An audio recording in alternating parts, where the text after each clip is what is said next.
She spent 8 years hiding her voice to survive, until the Alpha King exposed the truth she was never meant to reveal. She faked silence for 8 years to escape the Alpha, until the Wolf King made her speak. The bog sucked at Aria Thorne's bare feet like it wanted to drag her under and finish what the world started. Each step was wrong, small, shuffling, clumsy, the exact opposite of what her body wanted to do.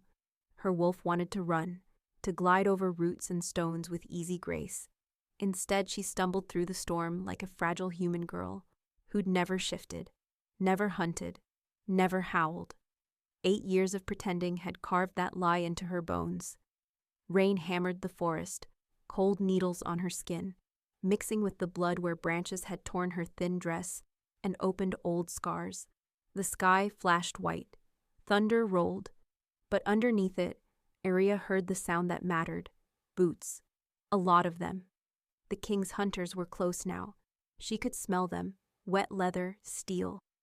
The sour excitement of wolves who thought they'd cornered a traitor. Her hand slapped against the trunk of a twisted elm. Power jumped under her palm, a crackle like static, like starlight caught in bark. The tree groaned and its leaves trembled in answer. She yanked her hand back as though burned, cradling it against her chest. Not now. Not here. She'd buried that part of herself. Starfire, they used to call it. Cursed light. The god's mistake in wolf form. Little mute, a voice called through the rain, taunting. You run well for a girl who can't even shift. She kept her head angled wrong, chin tilted as if searching for a sound she couldn't place. The blind mute act had saved her life for 8 years. If she broke it now, a growl rolled through the night. Every other sound died. It wasn't loud. It didn't have to be. Power threaded that sound, ancient and absolute. Aria felt it in her bones.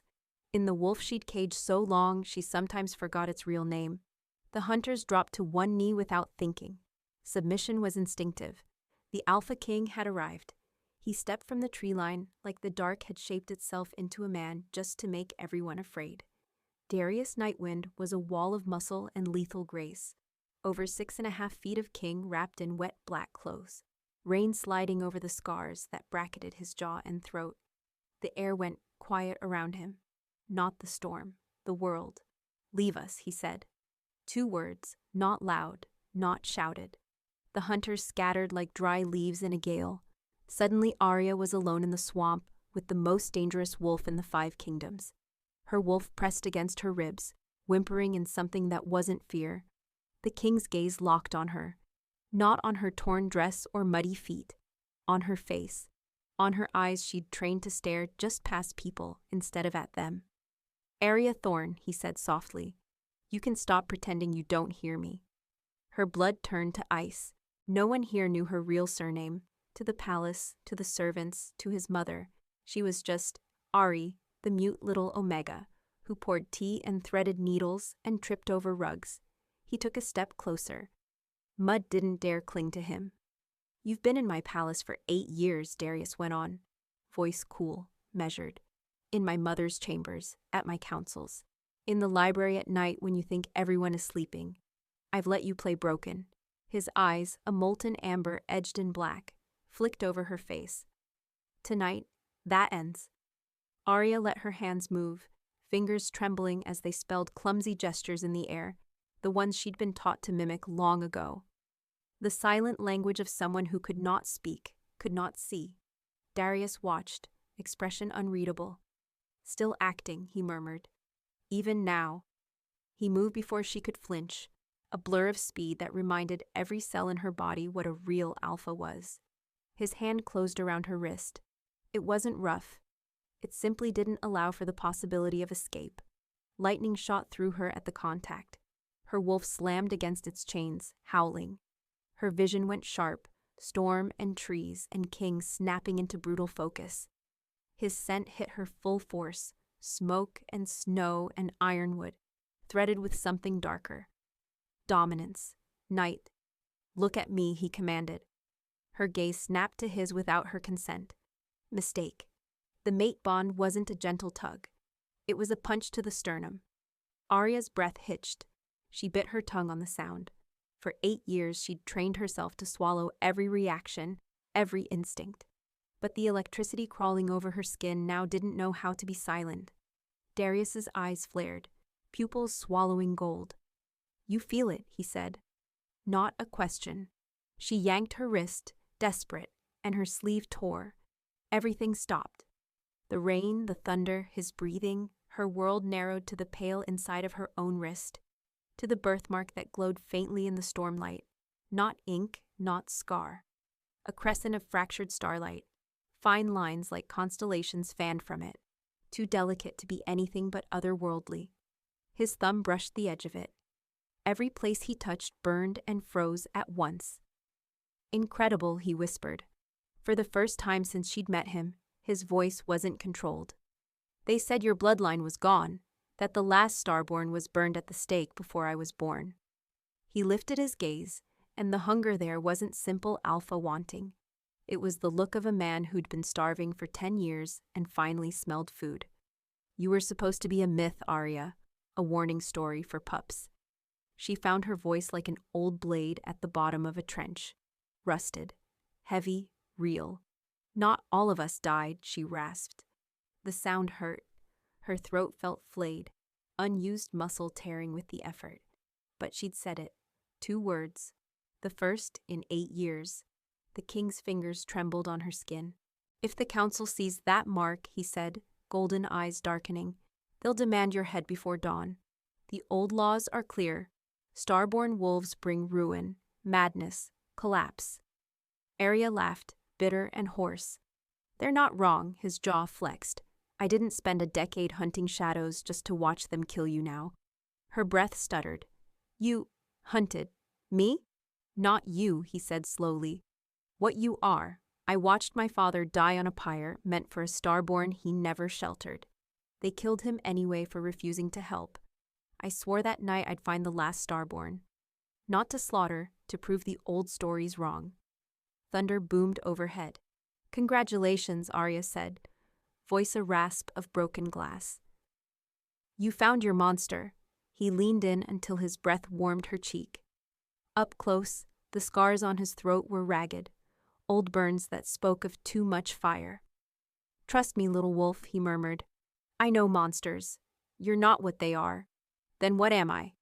His gaze dropped to her mark again, awe and fear tangled together. "My only chance to keep this kingdom from being swallowed whole." The memory rose uninvited, dragged up by the sight of her own mark in his hand. Aria was 16 again, standing barefoot in the claiming circle, the packed earth cold under her toes. The full moon hung swollen and bright above the pines. The pack ringed her in a circle of living fur and flesh. They'd whispered about this night for months. "She'll be magnificent," one elder had sighed, smoothing his beard. "Alpha's daughter, wolf blood pure for 6 generations." Her mother had sewn the white dress by hand, fingers pricked raw. "Whatever you are, I'll love you," she'd promised, pressing a kiss to Aria's brow. Liar. The shift came like it always did, breaking bones, shredding flesh, body becoming something more and less than human. But this time, something had gone wrong. Her blood sang. It wasn't a metaphor. Every vein lit, every nerve turned to wire, strung with starlight. The pain didn't vanish. It sharpened into a terrible clarity. When her wolf form burst free, the screaming started. Not hers, theirs. She hit the ground on 4 paws, expecting brown fur like her father, amber eyes like her mother. Instead, her own reflection shone back from the pool in the center of the circle. Silver, not gray, not white. Liquid moonlight. Her fur caught light that didn't exist. Tiny starbursts shimmered along her spine, and her eyes were twin galaxies, brighter than any lantern. "The starborn," Elder Thorne choked, stumbling back.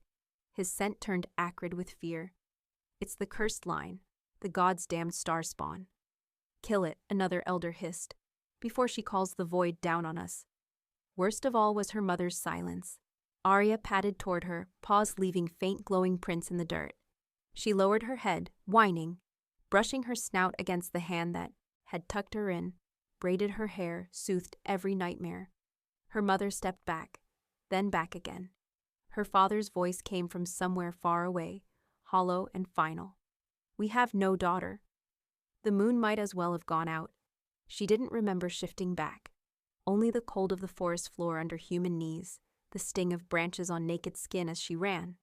She ran until her throat bled from howling, until her feet tore open, until the pack's howls faded behind her and only the swamp remained. Black water, sucking mud, trees old enough to hate everything young. That was where the witch found her. She smelled of moss and smoke and wild herbs, of something outside the Alpha's law. Eyes filmed with white, useless in her skull, but still somehow seeing too much. "Child of falling stars," the crone croaked, voice like gravel. "You shine too bright. The world will always try to snuff you." "I don't want it," Aria had whispered, voice raw and young and already breaking. "Take it back." "Can't," the witch said. "Gift and curse are the same thing. You have two paths. Die tonight when they find you. They are coming, or vanish. Become too small, too pitiful to notice. Wolves don't fear broken things. They step over them." "How?" Aria rasped. "I glow." The old woman's smile was terrible and kind. "Not for long." Alira, Aria would learn her name later, pressed a vial into her shaking hand.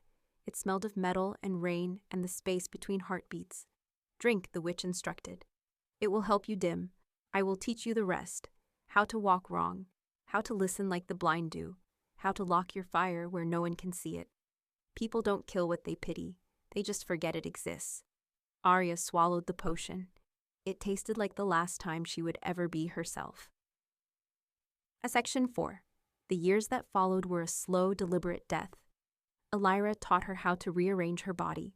"Your instincts are gifts," the witch said, rapping Aria's shin with her staff when she moved too smoothly. "So we smother them. Hunch, shuffle, drag your left foot just a little, tilt your head as though sound comes from far away. Let your hands tremble when you reach." They practiced for months in a shack where swamp mist crawled under the floorboards. Again Alira would snap as Aria tripped on purpose, catching herself too quickly. If you can catch yourself, you can see. They will know. Again. Words were hardest. Aria loved language, loved the taste of it, loved stories and songs and the way wolves told history around fire. "You must stop," Alira said, pressing rough fingers over Aria's lips when she caught her humming. "Mute is safest. The moment you speak, someone will test you. They will see too much. Give the world nothing to push against." So Aria learned to eat her words. The palace had been an accident, or fate. Alira called it. Both. "Go there," the witch said, when news came that the Alpha King's mother had gone blind. "She will need a companion. No one watches servants. You can vanish in a crowd easier than in a swamp. Power hides power. Remember that." They arrived at the city gates with mud-stained clothes and a story of tragedy ready on Aria's torn tongue. An orphaned Omega, attacked by rogues, left half-deaf and mute. Alira played the pity angle like a well-tuned harp. The Queen Mother had reached out with delicate, wrinkled hands and cupped Aria's face. "You poor thing," she'd said softly. "Stay with me. I know what it is to live in the dark." That was how Aria Thorne, last starborn of a murdered line, came to pour tea for the woman who'd given birth to the king. She became part of the furniture, a piece of quiet in a loud court. "Don't flinch at raised voices," Alira had warned. "Broken things don't respond quickly. Sit, listen, learn." So Aria listened. She learned the layout of the palace by heart. Every creaking stair, every loose stone, every window that never quite shut, letting in secrets on the wind. At 12, she learned where the High Council kept emergency records. At 15, she knew which generals doubted Darius's rule. At 18, she knew the royal wards were weakening in the north. And she watched the king, always from the edge of his vision. Never straight on. Darius Nightwind was a problem she studied like a puzzle that might explode. He was not his father. He attended war councils with his sleeves rolled up, ink on his fingers. He visited training yards not to posture, but to spar until he bled. He laughed rarely, but when he did, it was sudden and boyish and gone too fast. He smelled like winter air and burning cedar. Aria kept her distance. She was good at that. It was her whole life. Until the night she wasn't. She'd gone to the library long after midnight. Moving through hallways she could navigate blind, actual blind. The Queen Mother slept. Servants snored. Guards yawned at posts. Books were Aria's one indulgence. She'd built a careful system of memorized shelf positions and finger counting to fake feeling for the right spine. But she didn't need it anymore. She knew where every volume lived. Tonight she reached for a worn history of the first wolves. A hand closed over hers on the binding. Hot, calloused, strong. Aria froze. Slowly, heart pounding, she tilted her head up. Darius stood inches away. He wasn't in armor, just a dark shirt, open at the throat, sleeves shoved to his elbows. His hair was damp from a recent wash, curling faintly at the ends. "Should a girl who can't read be sneaking into my library?" he asked quietly. Her pulse tripped. She yanked her hand back, fingers immediately fumbling for the table beside her like a blind woman seeking balance. Her gaze dropped to his collarbone. Never eyes, never direct. He watched her, too closely. That night, he said, nothing more. He simply took the book she'd reached for, set it on the table, and left. After that, Aria felt his gaze more often. In council chambers, in corridors, on balconies overlooking the training ground. He'd glance at her just a second too long. Her wolf, stubborn thing that it was, started lifting its head. Now, in the storm-soaked forest, all those careful years cracked like thin ice under a heavy foot. Darius still held her wrist, thumb over the mark that had condemned her at birth. "You shouldn't have run," he said. Aria barked out a short, raw laugh. "What was I supposed to do? Wait gracefully for them to drag me to the pyre? I wouldn't have allowed that." His certainty made her see red. "You hesitated when your counsel demanded my execution last month," she hissed, voice scraping its way up out of disuse. "In the war room. You thought I couldn't hear from the alcove. They said starborn wolves were myths, but if one somehow lived, you'd do what was necessary." He flinched. It was small. It was real. "I was buying time," he said. Careless words to placate cowards. "Cowards who obey you," she shot back. "Cowards you let shape this kingdom while you're busy pretending you're not drowning." His eyes darkened, but he didn't release her. "Walk with me," he ordered. "Or what, you'll drag me?" Something dangerous flashed across his face. "If I wanted you dragged, you'd be in chains already. I'm trying to keep you alive, Aria, for both our sakes." He turned and simply began walking deeper into the trees, still holding her wrist. She could dig her heels in, fight, claw, but every instinct screamed not to let the king of this land walk into the dark without her. Gritting her teeth, she followed. They moved through an older part of the forest where the trees grew huge and close, trunks silver gray and slick with moss. The air tasted different here, older, charged. Aria's birthmark prickled under his touch. The closer they got to whatever this was, the hotter it burned. "Where are you taking me?" she rasped. "To the only place in this kingdom that still remembers what you are," Darius said. The ground dipped. He led her to a seam in the earth she'd walked past 100 times without seeing. 2 leaning stones formed a crude arch, half swallowed by roots. Old symbols etched in their faces lit faintly as she approached, reacting to her presence. Star script. Elira had shown her sketches once, hands shaking. "This is older than kings, older than packs. This is the language your blood remembers." The marks on the stones looked like those sketches, only these pulsed with slow, steady light, like the heartbeat of something sleeping. "Go on," Darius said softly. "They'll open for you." The air thrummed. Light spilled between the stones like water poured from a spillway. The arch widened, stone melting into starlit mist. Beyond, Aria glimpsed a cavern lit by silver-blue glow. "Only starborn blood can wake this place," Darius said, watching her with naked hunger for answers. "I've tried my entire life. Nothing. The door stayed dead stone. Then you came and it started humming. I could feel it." Aria swallowed. Inside, her wolf pressed against bone, eyes wide. "This is ours." She stepped through. Cold washed over her, sharp and clean. The cavern beyond wasn't big, but it felt endless. Walls of dark rock veined with silver, stalactites dripping faintly glowing water. In the center, a pool so still it might as well have been glass. Reflected in its surface were 2 wolves. One was massive and shadow black, eyes like burning coals. The other was her, or something like her. Starfire fur, constellations woven through her tail, eyes hotter than the moon. Prophecy says, Darius's voice echoed softly in the cavern. When shadow and starlight stand together at the Well of Origins, the world either ends or is remade. Aria's heartbeat stuttered. I knew about the Starborn, she said, but shadow wolves are bedtime stories, scare tales for pups who don't sleep. Darius's lips twisted. We prefer Umbra, but yes, I'm supposed to be a myth too.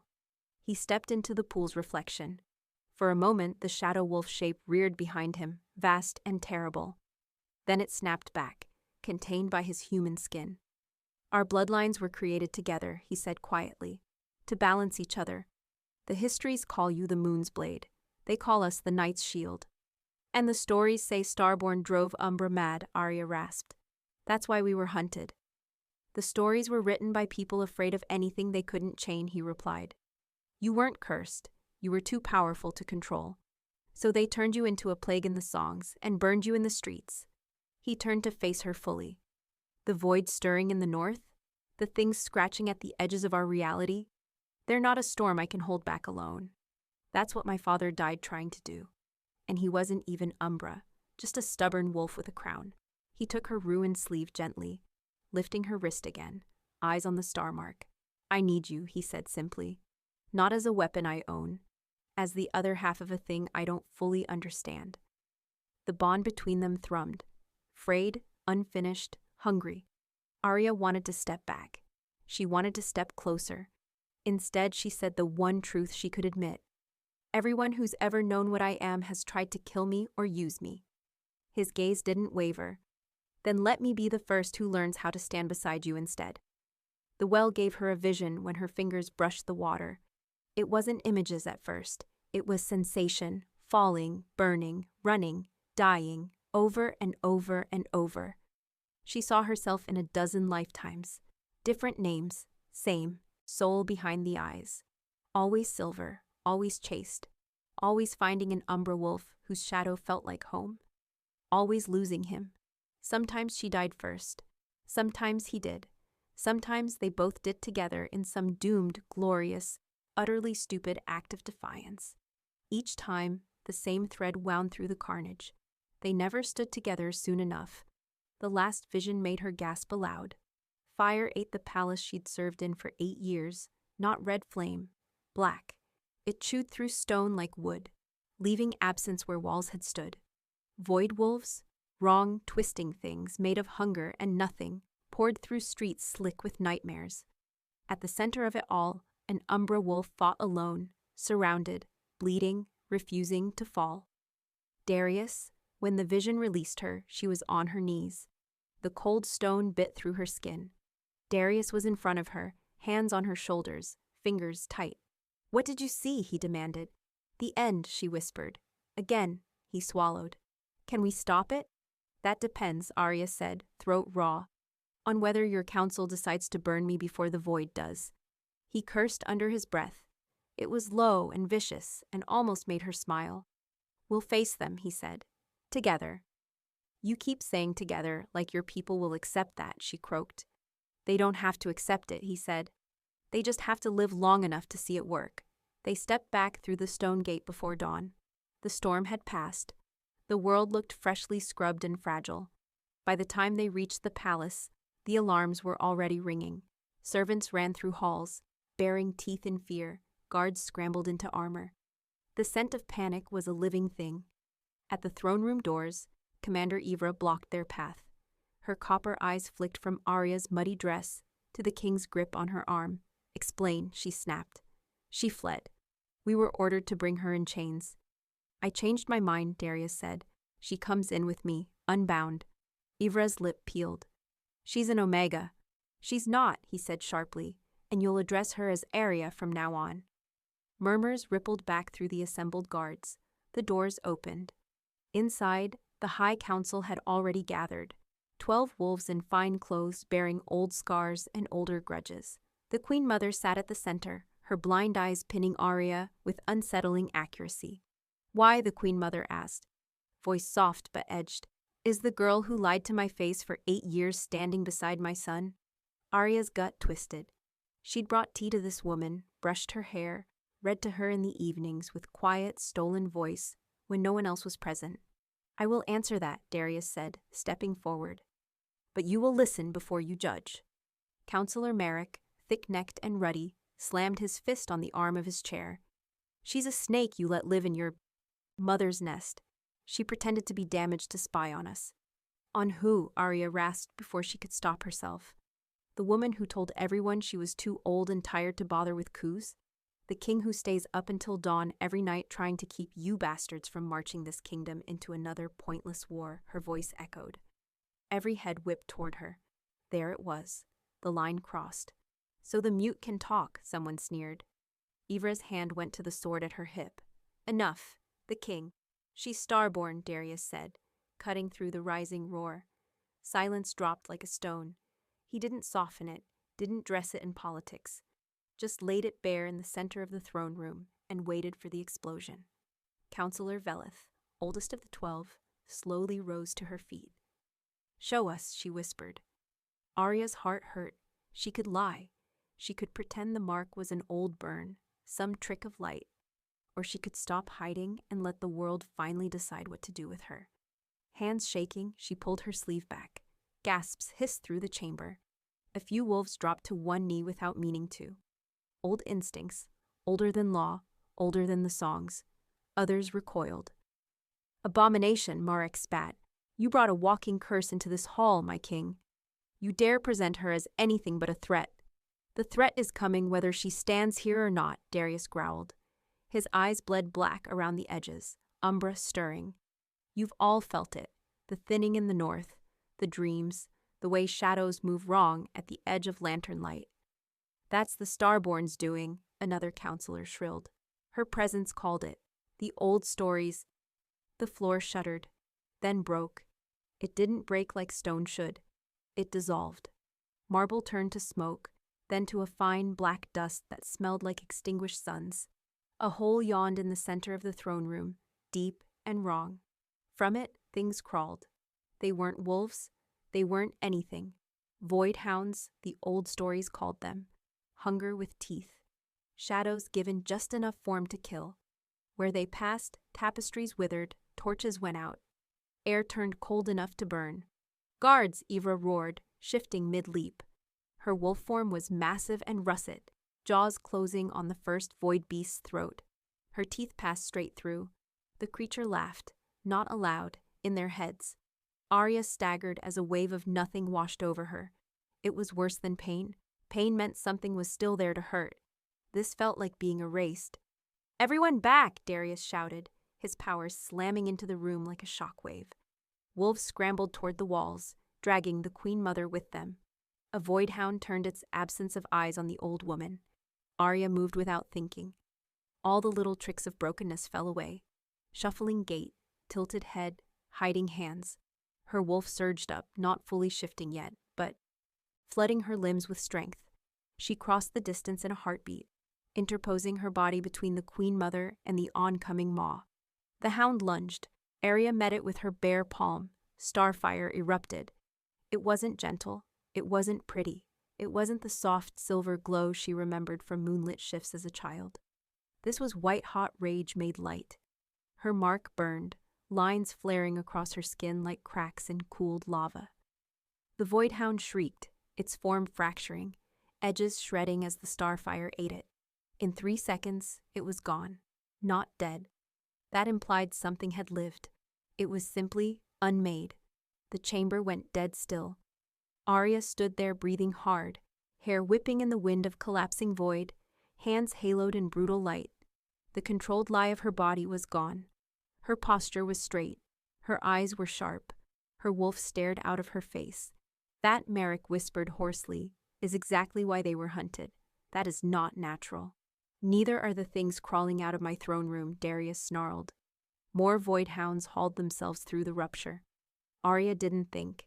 Thinking was for classrooms and quiet libraries. This was war. She shifted. Bones broke and reformed in an instant. Skin tore and silver fur burst through. Her wolf rose, bigger than she remembered, star patterns glittering along her flanks. Gasps turned to choked noises of fear and awe. She leaped. Starfire met void. Where her claws struck, absence screamed. Every time she bit down, reality itself seemed to pull tight around the wound, sealing the nothingness away. She should have been terrified. Instead, for the first time in 8 years, she wasn't acting. Every fiber of her being sang. This was what she'd been made for, not to sit in corners, not to stumble through hallways, to burn back the dark. A voidhound dove for a pair of young pages cowering under a broken pillar. Aria slammed into it midair. They rolled, smashing through a column. She pinned it with both paws and drove her teeth into its neck. Starfire roared out of her, not just purging it, but searing shut the tear in reality it had crawled through. Behind her, a second shadow beast lunged. Black slammed into it. Darius.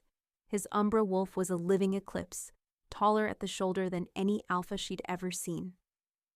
Fur so dark it hurt to look at, edges fraying into smoke. His eyes burned like twin suns in deep space. He tore the voidhound apart with furious efficiency, shadow and starlight striking in tandem as if they'd trained for this their entire lives. Maybe in some other life, they had. Within minutes, the last of the hounds dissolved, leaving only scorched marble and a ringing silence. Aria shifted back, chest heaving, starfire still licking along her fingers. The Queen Mother stared at her with eyes that couldn't see and yet saw far too much. "You saved me," the old woman whispered. "Twice." Marek pointed a shaking hand at Aria. "She brought them. The timing. This is no coincidence. The Void wants her. Let them have the cursed girl, and maybe we survive." Words flared to life on the floor where the rupture had been. Not written in ink, branded in nothingness. "Give us the Starborn, or we feed on you all." The chamber filled with whimpers, low growls, the sick sweet smell of fear. Darius shifted back to human, blood running from gashes in his side, where void teeth had grazed even his shadow flesh. He stepped into the center of the room, between Aria and the council. "Then let them starve," he said, voice like a blade, "because no one touches her while I breathe." The healing hall reeked of blood, herbs, and burnt void. Darius sat on the edge of a stone cot, bare to the waist. The claw marks across his ribs were ugly, edges blackened, flesh refusing to knit despite his umbra blood stubbornness. Void was poison to their kind. It turned their shadows against them. "Stop glaring at my wounds," he said as Aria hovered. "You're making them self-conscious." Her mouth twitched before she could stop it. "They look like someone tried to barbecue you from the inside." "Comforting," he muttered. The palace healers waited in the doorway, wringing their hands, too afraid of her starfire to come closer, too afraid of their king to leave. "You should let them try," Aria rasped. "You don't know what my touch will do to umbra flesh." He held her gaze. "I know what your touch did to Void." She wanted to argue, pride and self-loathing warred in her chest. Then he winced, breath hitching as another spasm of pain twisted his torso. "Fine," she muttered. "If you explode, I'm telling everyone it was your idea." She stepped closer. Her hands shook for real this time, not in practiced mimicry. The last time she'd used her gift like this had been as a child, healing a bird with a broken wing. Her parents had yanked her away in horror. "Your power reveals you," her father had snarled. "Do you want the whole world to see what you are?" Now the whole world had seen anyway. She laid her palms lightly over the worst of the wounds. Starfire stirred, not in the violent, flaying way it had in combat. This was lower, deeper, the soft white center of a flame. It seeped down through her fingers into his torn flesh, not burning, but cleansing. Darius sucked in a breath. His eyes slid half-closed. "How does it feel?" she asked tightly. "Like standing in moonlight after weeks underground," he said slowly. "Like breathing cold air after smoke. It doesn't hurt. It quiets things." The blackened edges of the wounds faded to red, then to pale pink lines. Within minutes, the flesh was whole. Only old scars remained. Her shoulders sagged. "Thank you," he said quietly. She pulled back, suddenly aware of how close they were. The room felt too small. The healers had retreated entirely now, leaving them alone. You're shaking, he noted. I just burned half a hole in reality and stitched the rest of it shut, she snapped. Forgive me for being a little rattled. Don't apologize, he said, ever, for what you are. She wrapped her arms around herself. Your council just watched me unmake monsters with my hands. Half of them pissed themselves. The other half want me on a leash or a pyre. They can live with their fear, Darius said. They don't get to decide what happens to you. Yes, they do, Aria shot back. That's what law is. And the law says starborn die. He studied her for a long moment. The law was written by men who didn't have to fight void wolves. We do, which means the law bends or the kingdom breaks. You sound very sure of yourself. I'm terrified, he said calmly. But terror doesn't change what's true. He stood, flexing experimentally.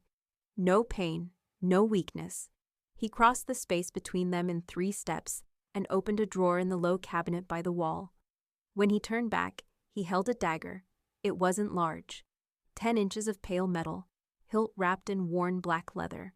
The blade hummed. Aria's star mark ached in answer. This belonged to the first starborn queen, he said, and the first Umbra king. Our ancestors forged it together. Star metal quenched in Umbra blood. It can kill either of us permanently. No rebirth. No second chance. He flipped it and held it out to her, hilt first. She stared. Why would you? Because you don't trust me, he said simply. You'd be a fool if you did. Everyone's used you. Everyone's tried to break you. Keep it. I'm not going to stab you in your sleep, she said. You could, he replied. I need you to believe that I'm choosing you every day, not binding you. If I ever become one more wolf trying to chain your fire. His gaze didn't waver. And me. Her fingers closed around the hilt before she fully decided to take it. The metal pulsed under her skin, recognizing her blood. And if I betray you, she asked, voice very soft. His lips curved, not quite a smile. Then I was wrong about you, but I'm not. Aria should have stepped away. She didn't. Instead, fit by careful fit, something slotted into place inside her. Not trust. Not yet, but the first shaky scaffolding of it. Tomorrow, Darius said, at moonrise, we call the packs. We stand in the sacred circle. We announce what we are. Starborn and Umbra. Mates. Allies. I bind you as queen. You bind me as something more than your king. She laughed, harsh and incredulous. You think a ceremony will make your people accept me? No, he said. I think it will force them to choose. Stand with us against the void, or get out of the way. And what do I get out of this union, besides more people wanting me dead? He stepped close enough that his breath brushed her cheek. Power with a direction, he said. A place to stand that isn't alone. And me, for whatever that's worth. The bond between them thrummed again, harder this time. Her wolf pressed forward, eyes bright. She hated how much she wanted to say yes. Then we'd better survive long enough to say the vows, she muttered. His mouth tipped into a real smile, quick and sharp.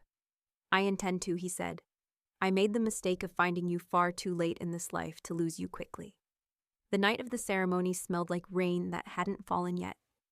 The sacred circle atop the palace hill had seen every king crowned for 5 centuries. Obsidian stones ringed the flattened earth, etched with symbols so old even the elders argued over their meaning. Torches flickered, throwing long shadows. Wolves from every corner of the realm filled the slopes. Alphas, betas, omegas, even lone wolves who usually avoided gatherings like this. The news had gone out fast. The Umbra King was taking a mate. Rumors had done the rest. She can't shift. She's human. She's a witch. She bewitched him. She's the starborn. No, they're extinct. My cousin swears he saw her hands on fire. Aria stood in the queen's platform tent, fingers twisting the edge of the pale gray dress they'd stuffed her into. Not white. Darius had scoffed at that. Marriage isn't purity, he'd said. It's a gamble. You deserve a color that admits that. The dress clung to her shoulders, left her arms bare from the star mark down, which was exactly the point. Breathe, the Queen Mother advised from her cushioned chair. You're abnormally calm about this, Aria muttered. Her voice still sounded wrong in her own ears, like a borrowed thing. The old woman smiled faintly. I've been waiting for something interesting to happen before I die. Might as well be this. You know what I am, Aria said. Better than you do, the Queen Mother replied. I've heard the way your footsteps change when you forget to pretend. I felt you flinch every time someone joked about burning myths. I knew a girl hiding because I was one once too. Aria blinked. You're blind. Now, the Queen said. Once I saw too much. Court eats women like you and me. Too sharp, too strange, too bright. Losing my sight was a relief. That's horrifying, Aria said. Yes, the Queen Mother agreed serenely. Now go make them more uncomfortable than I ever managed. A horn sounded. Darius waited at the edge of the circle, dressed not in royal armor, but in simple black, sleeves rolled up. The only concession to ceremony was the silver torque at his throat shaped like a coiled wolf. When she stepped out, the hill went quiet. Some stared at her mark like it might leap off her skin and bite them. Some stared at her face, hunting for horns or fangs or any physical flaw to hang their fear on. Darius's gaze, though, was soft, warm. He held out his hand. She took it. The contact sent a jolt through them both, the half-formed bond snarling, demanding more. Last chance to run, he murmured, just for her. I tried that, she said. Your hunters have long legs. His mouth quirked. They stepped into the circle together. Elder Veleth raised the ceremonial blade, tip-catching torchlight. We gather, she intoned, voice clear, to witness the joining of shadow and... The ground shook, not the slow, ominous shudder of void. The sharp, localized impact of something landing hard. Chains snapped out of the darkness, glowing with runes that reeked of old, ugly magic. They coiled around Aria's wrists and ankles before she could move, spiking into the earth. Pain lanced up her limbs, not physical, but in her wolf. Her fires screamed and went muffled, like someone had shoved her into a soundless room. No, Darius roared, lunging toward her. More chains shot up, wrapping his arms, chest, throat. Different runes, different stink. These drank shadow, not starlight. Every elder stepped back, except one. Counselor Merrick smiled. Forgive us, my king, he said, not sounding sorry at all. The council met while you were playing with myths. We agreed. Whatever that thing is, it does not stand among us. It is bait. The void wants her. We give her. It leaves. You stupid bastard, Darius snarled, straining against the chains. You think nothingness bargains? It eats. Better it eat one cursed girl than a kingdom, Merrick shouted back. Aria's heart slammed. The chains didn't just bind her. They crawled under her skin, trying to smother the light in her blood. Every breath tasted like iron. Darius, she rasped. He met her gaze, desperation and fury warring in his eyes. I won't let them, he said. The vow came out half growl, half plea. Too late, Marek sneered. The air tore open. The void didn't ooze this time. It arrived with intent. A rent ripped across the sky above the circle, blacker than the spaces between stars. Wind screamed, whipped into the hole and out again, carrying the stench of null. Shapes dropped from it like rain. Void hounds. Dozens. Hundreds. More than Aria had seen even in the well's visions. They hit the hillside and rolled, immediately tearing into anything that moved. Wolves panicked. Some shifted and fought. Some ran. Some froze. Darius struggled against his chains, Umbra power boiling off him in waves that did nothing but make the runes burn brighter. The first hounds reached the edge of the circle. Aria had a choice. Let the chains hold. Let the void take her. End it fast. Maybe save them, maybe not. Or break them and become exactly what everyone feared. Her mother's face flashed through her mind. Her father's voice. Burn it. End it. Before she destroys us all. Illyra's voice followed. Rough and tired. Shine or dim, child. Either way, the world will hate you. Might as well burn for something that matters. Aria closed her eyes. The chains dug. Deeper. Her star mark throbbed. Lines of fire mapping her veins. Get down, she whispered. Her voice didn't carry far. It didn't have to. The command wasn't for the crowd. It was for the light. Starfire exploded. The chains holding her shattered like glass under a hammer. The runes screamed, then went silent. Power flooded back into her limbs so fast it made her dizzy. She shifted mid-fall, body stretching, bones lengthening, fur bursting from skin. When her paws hit earth, the entire circle shook. She was bigger. Her wolf form towered over the ringstones, silver fur blazing so bright the void seemed to recoil. Constellations burned along her sides, flickering in patterns that felt like language. She leaped past Darius. Void hounds swarmed toward Merrick and the other elders, sensing fear. Aria hit the first wave like a meteor. "Leave," she growled, voice layered with a chorus of starborn throats from lives she'd never lived. "These are mine," she bit, burned, unmade. Hounds dissolved in droves, but more kept coming, slithering from the sky tier like maggots from a corpse. Out of the corner of her eye, she saw Darius drop to his knees, chains eating at his shadow. She turned toward him. "Don't you dare," he ground out, teeth bared. "If you break those and lose yourself, You what?" she snarled. "Kill me? You gave me the knife for that." His gaze met hers. In it, no fear, only savage pride and a terrible, stupid love. "I stand with you," he said. "Whatever you do." She sank her teeth into his chains. They tasted worse than void. The metal writhed, trying to slither into her mouth, up her tongue, down her throat.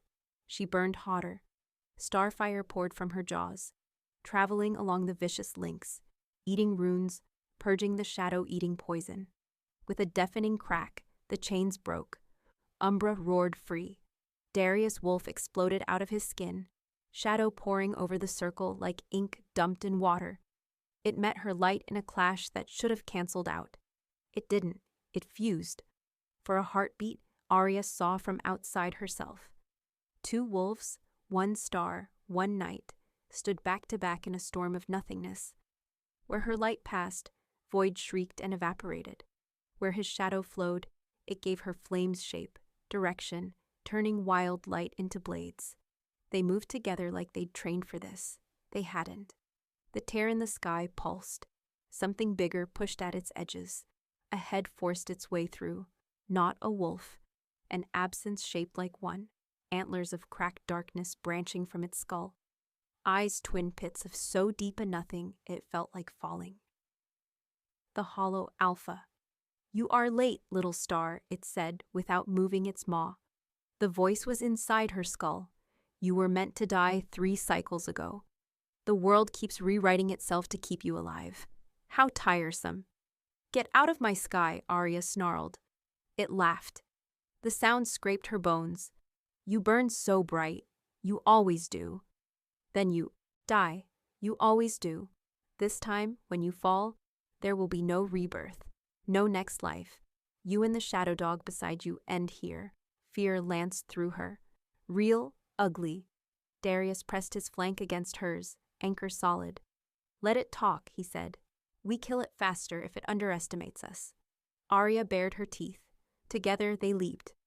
Fighting void was like fighting smoke that wanted you dead. The hollow Alpha's form shifted constantly. One moment, jaws big enough to swallow a house. The next, a needle-thin spear of blackness lunging for throats. Its antlers sliced sky and earth alike, leaving gouges of emptiness that didn't heal. Every time Aria's starfire touched it, the thing flinched. Not in pain, in annoyance. "You sting," it hissed. An itch in the dark, a spark on a drowned world. Darius took hits that would have torn castles down, throwing his body between the hollow Alpha and the fleeing wolves. Shadows wrapped void teeth, buying seconds, then shredding. He was bleeding, she was burning. Neither of them could keep this up. "We can't win like this," Aria realized with cold clarity. "All we're doing is slowing it down." The well's visions surged back. Lifetimes of dying. Variations of the same fight ending the same bloody way. Starborn and Umbra giving everything, losing anyway. Not this time, she thought fiercely. Not again. She forced distance between them and the hollow Alpha, shoving it back with a wall of searing light. The thing hissed, void smoke boiling away where her shield held. "Darius!" she howled. He staggered to her side, sides heaving, fur hanging in bloody strips. His eyes still burned. Umbra did not go gentle. "I saw something at the well," she said, barely able to shape words around panting. A choice, Our power burns out or the void keeps coming. Those were the only paths. They were wrong. He laughed once, choking on it. You want to argue with prophecy now? I want to break it. The hollow alpha crashed against her shield, enormous head forcing its way in inches, then feet. Hard to talk revolution when the universe is being eaten, Darius snapped. We keep trying to hold the door, Aria snarled. What if we shut it from the inside? He blinked. Blood dripped from his jaws. You intend to go into the void. Not alone, she said. Either we both come back different or we don't come back at all.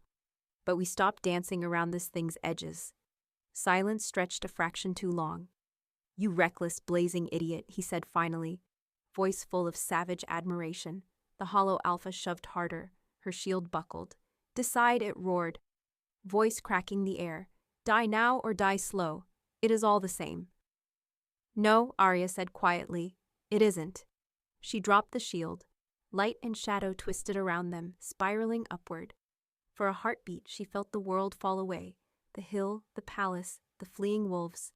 Then there was only falling, into nothing. The void was not dark. Dark was safe.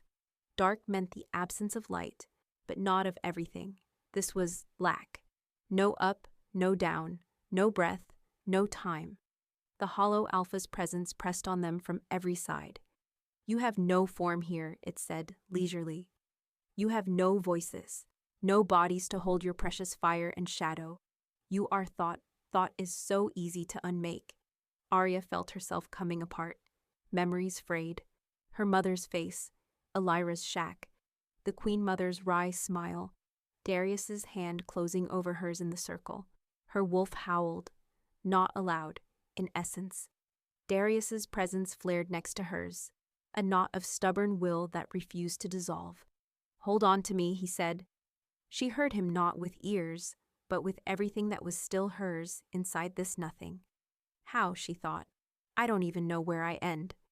Then we don't end, he replied. We refuse. That's what we're good at. The hollow alpha circled, amused. You think defying me is new? It purred. Your souls have done this dance 100 times, always the same. You fight, you fall, you are reborn only to die again, keeping the gate tied open with your stupid, constant love. Images slammed into Aria, her and Darius as wolves under strange stars, as humans in ruined cities, as something in between on shattered worlds. Always shoulder to shoulder, always bleeding, always losing. Why us, she hurled at the void. Why over and over? You are the hinge, the hollow alpha said. Starborn and Umbra, created as lock and key. The gods were cowards. They made you to hold me back while they ran. They never thought you would keep choosing each other. Aria's rage went cold.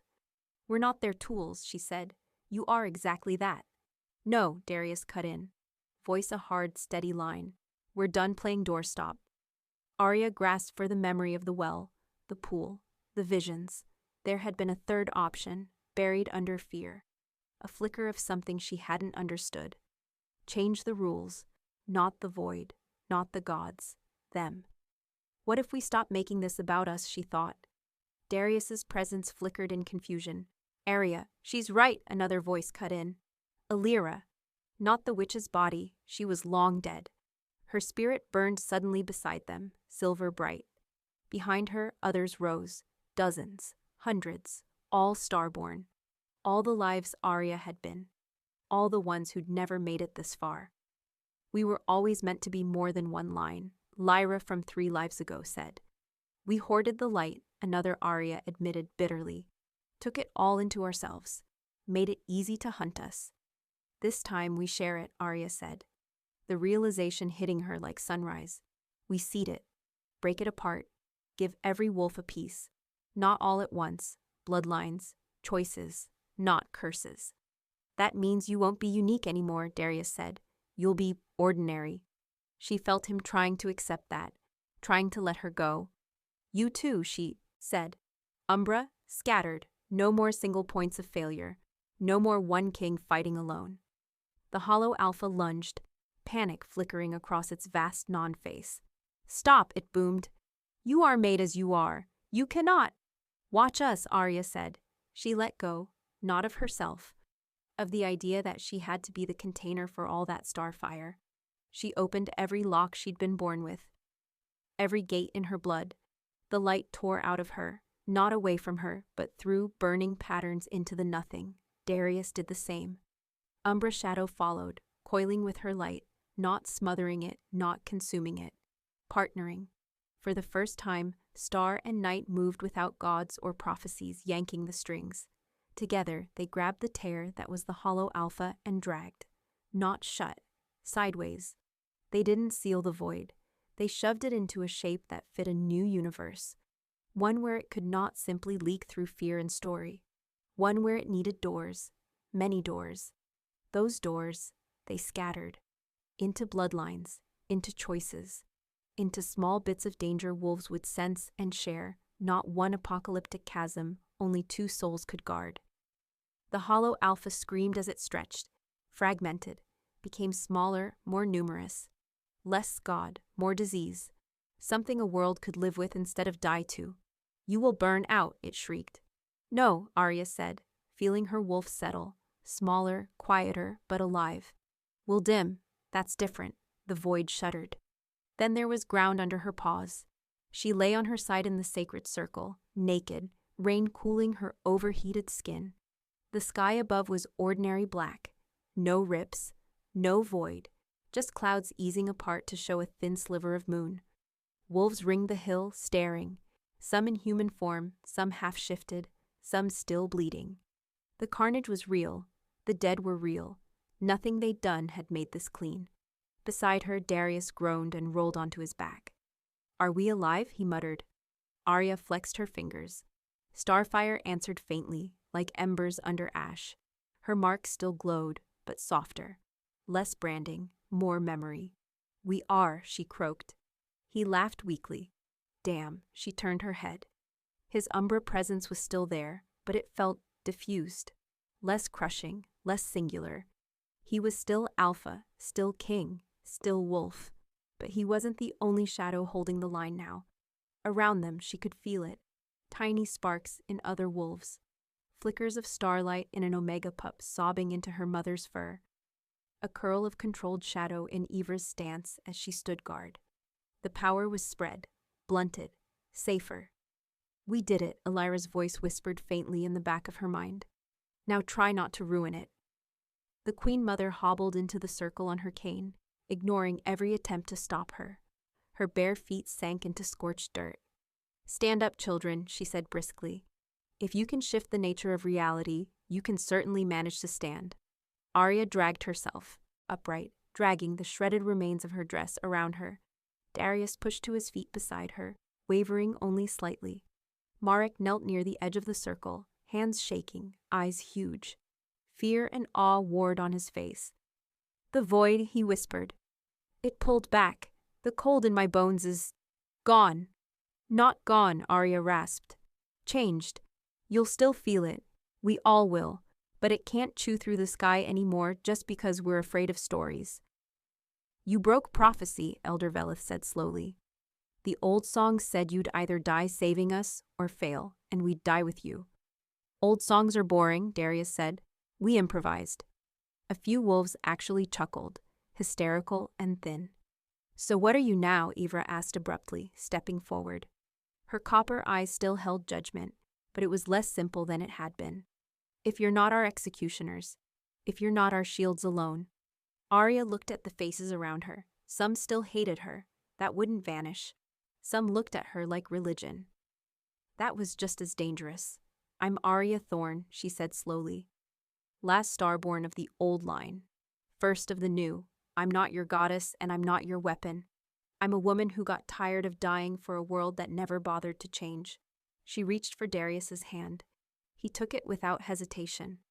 We're not the only ones standing between you and the dark anymore, he said.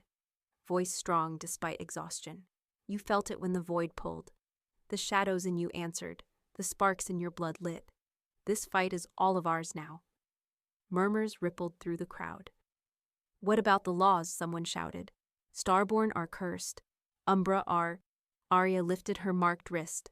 This mark is not a death sentence, she snapped. It's a warning label to people who want the world to stay simple. That simplicity is gone. Adapt or get trampled. Darius huffed out a tired laugh. Your queen speaks. I'm not your queen, she said automatically. He squeezed her hand. You are if you want to be, not because I claim you, because you claim yourself. She thought about it. About 8 years of crawling, shuffling, pretending to be breakable so wolves would step over her. About lifetimes before that of being bright and loud and dying for it. Then she met the Queen Mother's blind gaze. The old woman smiled, small and proud. Fine, Aria said, turning back to the hill full of wolves. Then listen, things change now. 6 months later, the hilltop was quieter. The scars of the battle remained, blackened stones, a crack in the earth where the circle had split and been fused back together. But grass grew between the damage. Pups played near the edge, their parents watching with wary affection. Aria sat on the low wall, boots swinging, cloak wrapped around her shoulders, despite the mild evening. The moon was only a sliver, but it felt friendly. Darius joined her, dropping onto the wall with the boneless grace of someone who'd trained all day and was too tired to pretend otherwise. Council meeting only took 3 hours, he said. We might be evolving. Killing half their laws helped, Aria said. He snorted. They'll write new ones. Then we'll set those on fire too. He tilted his head, studying her profile. You're humming, he said. She blinked. I am? Yes, off-key. She hadn't noticed. The realization sent a strange rush of warmth through her. I forgot I could, she admitted. Twice this week you answered someone without pausing first, he added. You know you're allowed to talk, right? You don't need my permission. I know, she said. My body doesn't. He bumped his shoulder against hers. We'll retrain it. Took you 8 years to learn how to be broken. Might take 8 to learn how not to be. I'm patient. You are not, she said dryly. You threatened to burn a trade contract today because the ink color annoyed you. It was ugly, he muttered. She laughed, the sound still surprising in her own ears. From the yard below, a pack of adolescents practiced shifting under Ivra's watchful eye. One boy stumbled, halfway between forms. Sparks flickered along his spine, tiny pinpricks of starfire. Again, Ivra barked, not unkindly. Feel it, don't fear it, it's yours. Aria watched the boy grin, bracing, trying again. They're not burning them, she said softly. The ones born with marks, or shadows that move wrong. They're training them. Some packs still resist, Darius said. We'll deal with them. Her hand drifted unconsciously to her stomach. Feels like we'll have our hands full, she murmured. He went still. You can sense it already, he asked. It's my blood. Hard to miss. A small, disbelieving smile tugged at her mouth. It feels complicated, loud, like someone humming 3 songs at once. Starborn and Umbra both, he said quietly. Yes, and something else. Her fingers tightened slightly. Something new. He didn't say the word, afraid. He didn't have to. It was in the way he turned his body toward her, making himself a wall between her and the wind. Whatever they are, he said, they won't have to grow up pretending to be less. She swallowed around a sudden tightness in her throat. Not if any child of mine tries to shuffle. I'll tan their hide. There she is, he murmured. My ruthless queen. She rolled her eyes. You know I still don't like being called that. I'm workshopping alternatives, he said. Lady of bad decisions. She who eats void for breakfast. The wolf who broke the world and then grounded it. That last one needs editing, she said. He leaned in, resting his forehead briefly against hers. The contact was simple, intimate, a habit they'd both fallen into without noticing. You did break it, he said softly, in all the best ways. She thought of the void, reshaped, of laws shattered, of fear redirected toward something useful. Maybe, she said, or maybe I just stopped letting it break me. He kissed her then. Not the frantic clash of the battlefield, not the desperate collisions of the first months when every touch felt stolen from death. This was slower, steady, full of the mundane magic of knowing they'd likely live to argue tomorrow. Her wolf hummed contentment. His shadow curled around them like a blanket, not a cage. When they broke apart, the world was still broken, still ugly in places. There were still packs resisting the new order, still void sickness in distant towns, still wolves who spat when they saw her mark. But there were also pups with small star spots on their fur who were taught to be proud of them. Young warriors learning to bend shadow without fearing it. Old laws revised by grumbling counselors who'd watched a girl they'd called cursed drag them all back from annihilation. You know, Darius said, glancing sideways at her, if you hadn't pretended to be mute for 8 years, you would have scared me off the first week. She snorted. Liar, you would have been obsessed faster. True, he conceded. I have a type, terrifying women who can end me. She smiled, sharp and real. Get used to it, she said. You married the last starborn. He laced their fingers together, thumb brushing the mark on her wrist. I married Aria, he corrected. Everything else is just very loud decoration. The moon climbed higher, throwing silver over the hill, the city, the broken circle that would never quite be whole again. Aria tipped her head back and howled, not in grief, in claim of her life, her power, her future, her mate, her pack, her world. Wolves answered from every direction, high, low, rough, smooth. Some edged in shadow, some threaded with sparks. A chorus of changed creatures learning how to be something new in a world no longer built on their deaths.